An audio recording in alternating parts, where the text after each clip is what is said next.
సార్వత్రిక ఎన్నికల సంగ్రామానికి త్వరలో ప్రకటన వెలువడనున్న వేళ తెలంగాణలో ప్రచార రణబేరి మోకనుంది. నేడు సికింద్రాబాద్ పరేడ్ గ్రౌండ్స్ లో అధికార కాంగ్రెస్ పార్టీ బహిరంగ సభకు ఏర్పాట్లు చేసింది. మిషన్ తెలంగాణ లక్ష్యంగా పనిచేస్తున్న బీజేపీ నేతలకు అగ్రనేత అమిత్ షా నేడు దిశానిర్దేశం చేయనున్నారు. ఇక కరీంనగర్ వేదికగా బీఆర్ఎస్ అతిపెద్ద సభను నిర్వహించబోతోంది.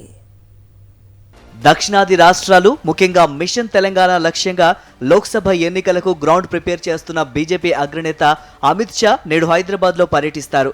మొదట చార్మినార్ భాగ్యలక్ష్మి అమ్మవారిని దర్శించుకోనున్న అమిత్ షా ఆ తర్వాత ఎల్బీ స్టేడియంలో జరిగే బూత్ లెవెల్ మీటింగ్లో పాల్గొంటారు. ఈ కీలక సమావేశంలో ఎన్నికల సన్నాహాలపై ఆయన క్యాడర్కు దిశానిర్దేశం చేస్తారు. అంతకుముందు తెలంగాణ పార్టీ పెద్దలతో కీలక సమావేశం నిర్వహిస్తారు. ఈ సమావేశం ద్వారా బీజేపీ శ్రేణుల్లో ఉత్సాహం రెట్టింపవుతుందని ఆ పార్టీ అంచనా.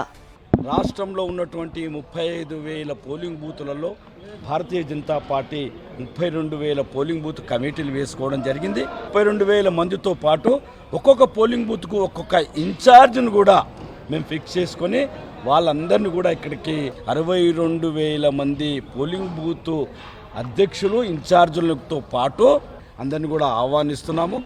ఇక అసెంబ్లీ ఎన్నికల విజయం అందించిన ఉత్సాహంతో ఉన్న కాంగ్రెస్ నేడు సికింద్రాబాద్ పరేడ్ గ్రౌండ్స్ లో భారీ బహిరంగ సభ నిర్వహించనుంది. దాదాపు 1,00,000 మంది మహిళలతో సభ నిర్వహించి లోక్సభ ఎన్నికలకు ప్రధాన పార్టీలకు ధీటుగా సై అంటే సై అంటోంది. ఇవాల్టి కేబినెట్ భేటీలో మహిళా సంఘాలకు వడ్డీ లేని రుణాలకు ఆమోదం తెలపనుంది మంత్రిమండలి.